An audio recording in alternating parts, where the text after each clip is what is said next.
wa asyhadu anna Muhammadan abduhu wa rasuluh la nabiyya ba'da amma ba'du. Yang sama-sama kita hormati Bapak Kepala SDN 02 Talamau, yang sama-sama kita hormati Bapak Ibu Majelis Guru serta karyawan-karyawati SDN 02 Talamau. Pada siang hari yang berbahagia ini, marilah kita kembali mengucapkan puji dan syukur kita atas kehadiran Allah Subhanahu wa Ta'ala yang mana Dia telah memberikan nikmat kesehatan dan kesempatan sehingga kita bisa berkumpul di ruangan yang berbahagia ini dalam keadaan sehat walafiat. Dan selawat peranaikan salam marilah kita kirimkan buat baginda Nabi besar Muhammad SAW yang melafazkan doa Allahumma sholli ala sayyidina Muhammad wa ala ali sayyidina Muhammad. Bapak Ibu yang kami hormati, mengawali acara kita pada hari ini, marilah kita nyanyikan lagu kebangsaan Indonesia Raya.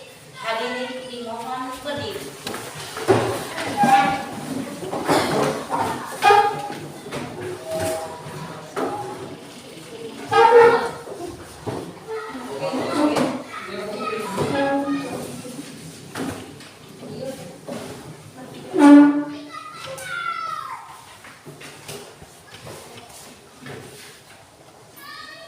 Hiduplah Indonesia Raya. 1, 2, 3. Indonesia tanah air, tanah tumpah darah. Di sana aku berdiri dari pandu ibu. Indonesia kebangsaanku, bangsa dan tanah airku.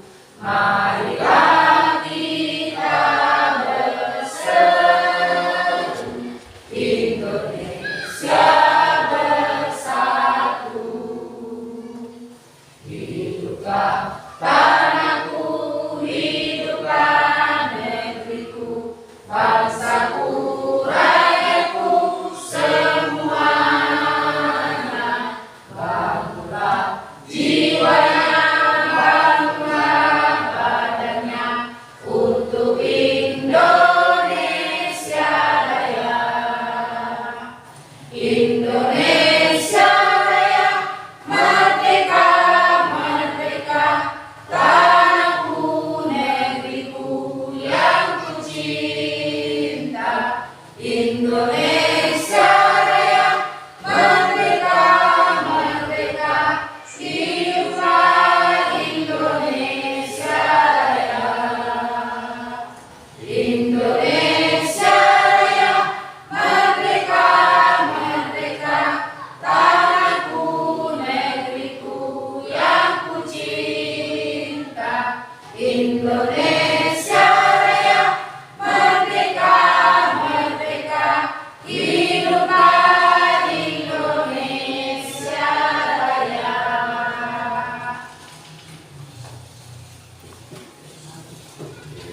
Hadirin persilakan duduk kembali.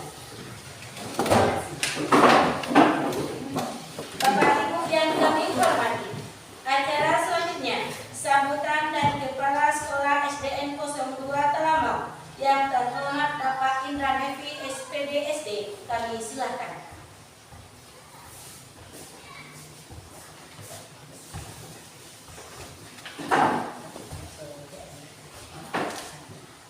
Assalamualaikum warahmatullahi wabarakatuh. Waalaikumsalam. Pada siang hari ini mari kita sama-sama bersyukur kepada Allah SWT, rahmat dan kesehatan untuk kita semuanya, diberi kesehatan dunia dan seterusnya. Lalu kepada Bapak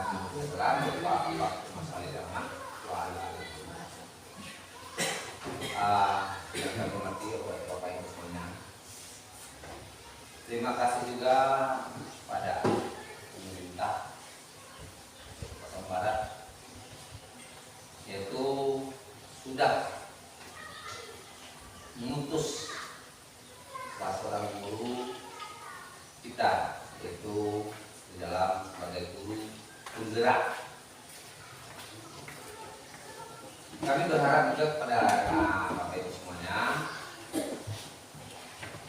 tidak lesu, tetap semangat untuk mengikuti kegiatan guru penggerak. Kami berharap kepada Bapak semuanya, semoga semua guru di SDN 02 Talamau ini menjadi guru penggerak. Karena dengan adanya program guru penggerak, yaitu semoga itu anak-anak kita dapat kita melahirkan anak-anak yang bermutu nantinya di sekolah ini. Dalam ini itu kawan kita Bapak Indra Safrizon sudah mengikutinya beberapa bulan. Alhamdulillah berjalan dengan lancar. Kami berharapkan pada Bapak Indra Safrizon dapat mengikuti tahap sebagai nantinya sebagai guru penggerak dan dapat sertifikat yang bagus. Demikian, banyak maaf. Assalamualaikum warahmatullahi wabarakatuh.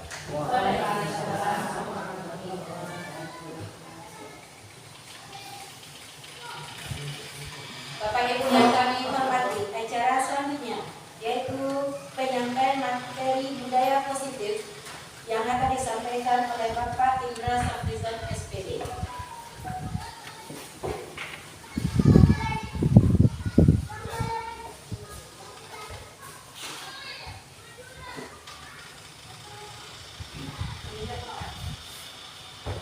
Baik, assalamualaikum warahmatullahi wabarakatuh. Waalaikumsalam. Baik, Bapak dan Ibu semuanya, kata penghormatan kita tumpahkan kepada yang terdahulu. Baik, kali ini saya akan menyampaikan berdasarkan modul 1.4 di dalam guru penggerak, yaitu menyampaikan masalah budaya positif.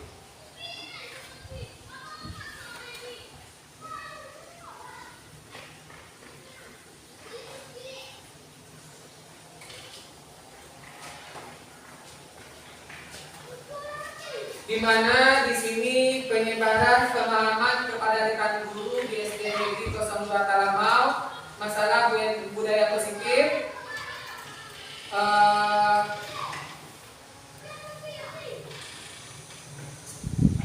Di mana konsep inti dari budaya positif di sini ada beberapa konsep. Yang pertama, perubahan paradigma belajar. Yang kedua, disiplin positif. Yang ketiga, nilai-nilai kebijakan universal. Dan yang keempat adalah kebutuhan dasar manusia. Kelima, motivasi perilaku manusia. Keenam adalah posisi kontrol guru. Dan ketujuh adalah keyakinan kelas. Dan kedelapan adalah segitiga institusi. Yang pertama kita bahas adalah perubahan paradigma belajar. Di sini pembelajaran dengan paradigma baru merupakan pembelajaran yang dirancang berdasarkan prinsip pembelajaran berdiferensiasi sehingga peserta didik belajar sesuai dengan kebutuhannya berdasarkan tahap perkembangan sesuai dengan teori psikologi modern untuk mewujudkan profil pelajar Pancasila. Di mana profil pelajar Pancasila kita tahu yang pertama beriman dan bertakwa kepada Tuhan Yang Maha Esa, yang kedua berkebinekaan global, ketiga gotong royong, keempat kreatif, kelima bernalar kritis, keenam mandiri. Perubahan paradigma teori kontrol atau ilusi kontrol. Berikut ini paparan dari Dr. William Glasser dalam kontrol teori untuk meluruskan miskonsepsi tentang kontrol. Yang pertama adalah ilusi guru mengontrol murid. Dan yang ketiga, ilusi bahwa kritik dan membuat orang merasa bersalah dapat menguatkan karakter. Dan yang ketiga, ilusi bahwa semua penguatan positif, efektif, dan bermanfaat.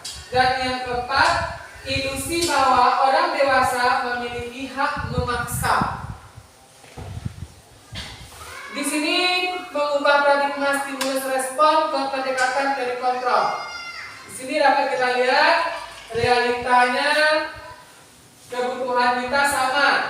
Kalau menurut teori kontrol itu adalah kebutuhan kita berbeda. Kemudian menurut stimulus respon semua orang melihat hal yang sama. Tetapi menurut teori kontrol tentang dunia, setiap orang memiliki gambaran berbeda. Berarti kita tidak sama. Dan seterusnya, yang selanjutnya adalah masalah disiplin positif. Disiplin ini berasal dari kata disiplina yang artinya adalah belajar. Seseorang yang memiliki disiplin diri berarti mereka bisa bertanggung jawab terhadap apa yang dilakukannya karena mereka mendasarkan tindakan mereka pada nilai-nilai kebajikan universal. Menurut Ki Hajar Dewantara menyatakan bahwa untuk mencapai kemerdekaan atau dalam konteks pendidikan kita saat ini, untuk menciptakan murid yang merdeka, syarat utamanya adalah harus ada disiplin yang kuat.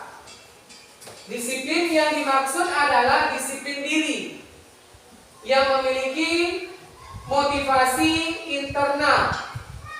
Jika kita tidak memiliki motivasi internal, maka kita memerlukan pihak lain untuk mendisiplinkan kita atau motivasi eksternal.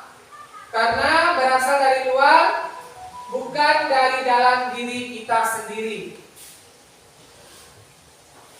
Kemudian, sebagai pendidik, tujuan kita adalah menciptakan anak-anak yang memiliki disiplin, sehingga mereka bisa berperilaku sesuai dan mengacu pada nilai-nilai kebajikan universal dan memiliki motivasi intrinsik bukan ekstrinsik. Lanjutnya kita masuk nilai-nilai kebijakan universal.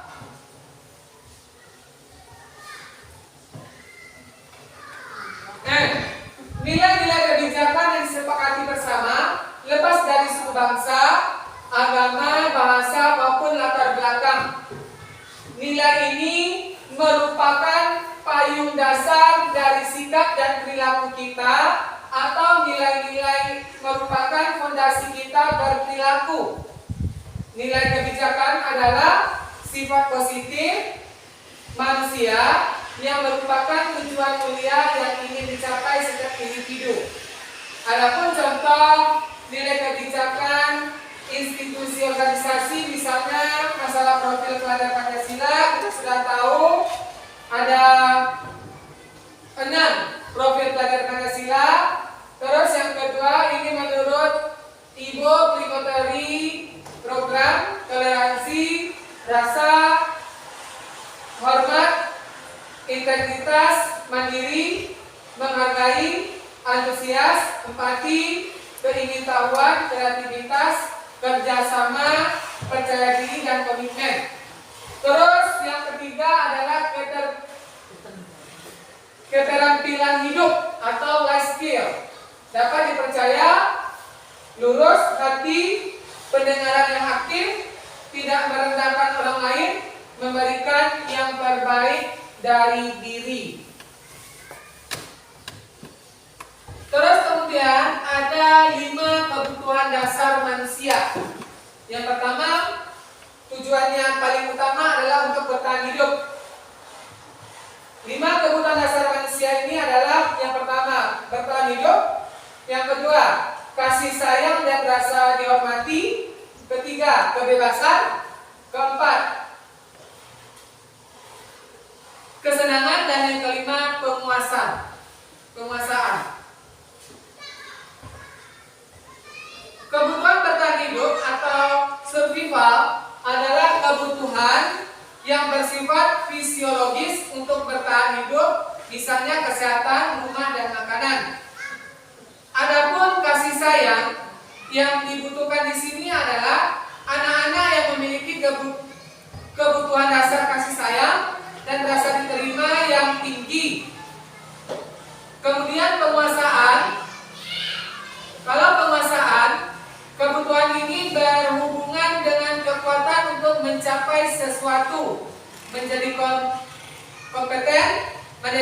berhasil dan diakui atas prestasi dan keterampilan kita. Yang keempat adalah kesenangan, di mana di kesenangan ini kesenangan adalah kebutuhan untuk mencari kesenangan bermain dan tertawa. Di dalam kebebasan, manusia membutuhkan untuk bebas, kebutuhan akan kemandirian, otonomi, memiliki pilihan dan mampu mengendalikan arah hidup seseorang. Selanjutnya adalah 3 perilaku manusia. Yang pertama adalah untuk menghindari ketidaknyamanan atau hukuman. Yang kedua untuk mendapatkan imbalan atau penghargaan dari orang lain. Yang ketiga adalah untuk menjadi orang yang mereka inginkan dan menghargai diri sendiri dengan nilai yang mereka percaya. Untuk menghindari ketidaknyamanan atau hukuman itu termasuk dalam unsur ekstrinsik. Sedangkan untuk mendapatkan imbalan atau penghargaan dari orang lain itu termasuk dalam unsur ekstrinsik juga. Terus kemudian untuk menjadi orang yang mereka inginkan dan menghargai diri sendiri itu masuk dalam unsur intrinsik. Terus ada motivasi perilaku manusia, ada identitas yang gagal, ada identitas yang sukses. Hukuman, disiplin, konsekuensi, dan restitusi. Kalau hukuman itu merupakan identitas yang gagal, kita sebagai guru tidak dibenarkan memberikan hukuman. Kita harus memberikan konsekuensi dan restitusi kepada siswa. Di mana hukuman, restitusi, dan konsekuensi ini masuk dalam posisi kontrol manusia atau guru, yang dimana guru memiliki 5 posisi kontrol. Yang pertama, penghukum. Seorang penghukum bisa menggunakan hukuman fisik maupun verbal. Yang kedua, membuat merasa bersalah. Pada posisi ini biasanya guru akan bersuara lebih lembut. Kita membuat siswa itu merasa bersalah akan tindakan yang dia lakukannya. Yang ketiga adalah guru itu sebagai teman, di mana guru tidak akan menyakiti murid, namun akan tetap berupaya mengontrol murid melalui persuasi. Di sini dapat kita lihat beberapa contohnya. Dan yang keempat adalah pemantau.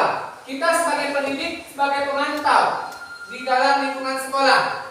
Berarti pada saat kita menguasai, kita bertanggung jawab atas perilaku orang-orang yang kita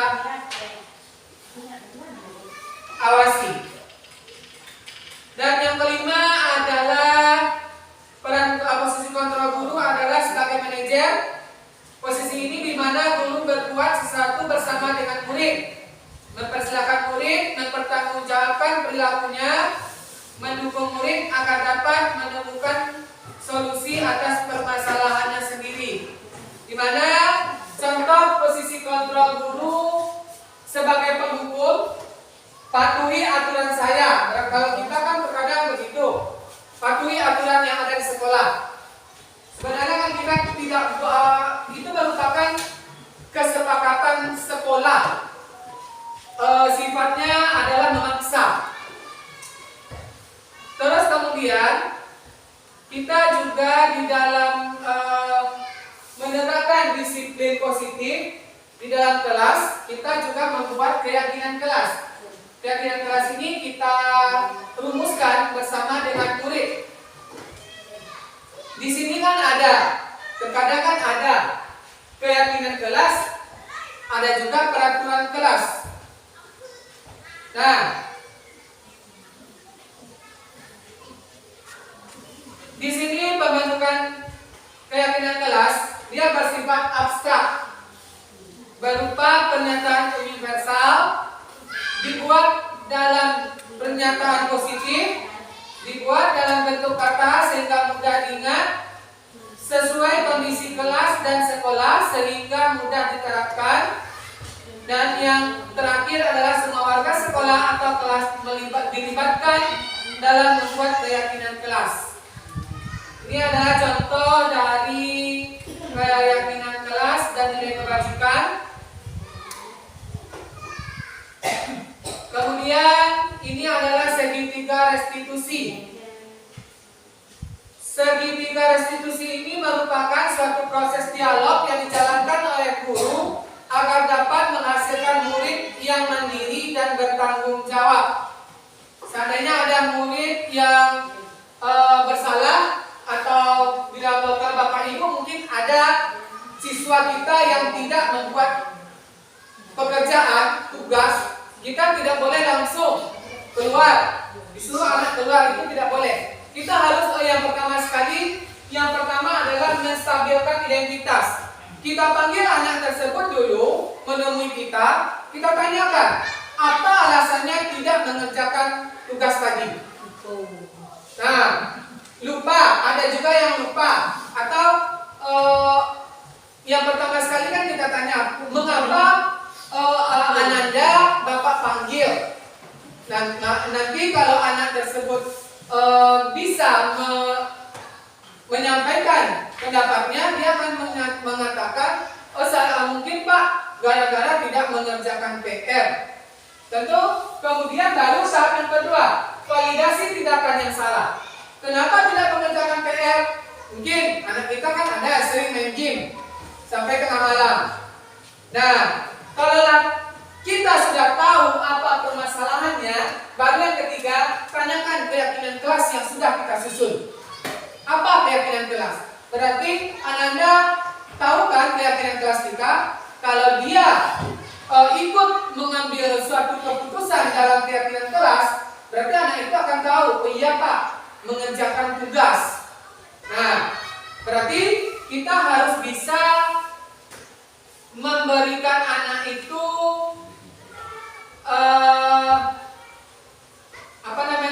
memberikan anak jalan keluar dari masalah yang dihadapinya.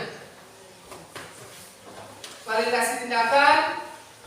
Setiap tindakan kita dilakukan dengan satu tujuan, yaitu memenuhi kebutuhan dasar. Kalau kita memenuhi kebutuhan dasar apa yang mendasari sebuah tindakan, kita akan bisa menemukan cara paling efektif untuk memenuhi kebutuhan tersebut.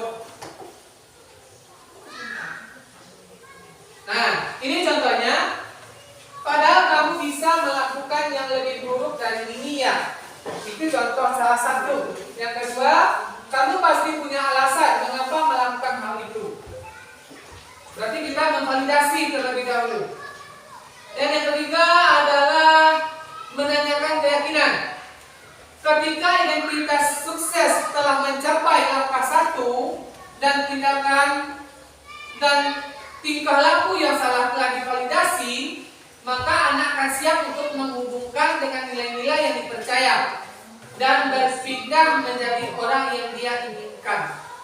Ini contohnya, apa yang kita percaya sebagai kelas atau keluarga.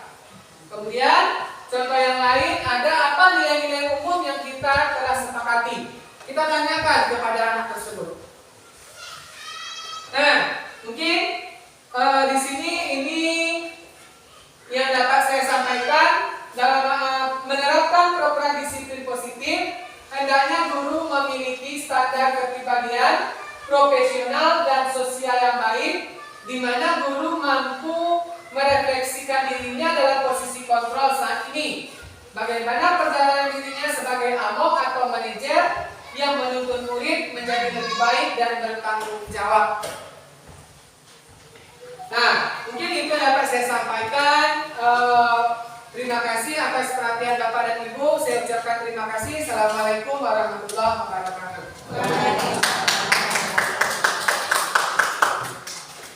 Baiklah Bapak Ibu yang kami hormati, itulah rangkaian kegiatan kita pada siang hari ini.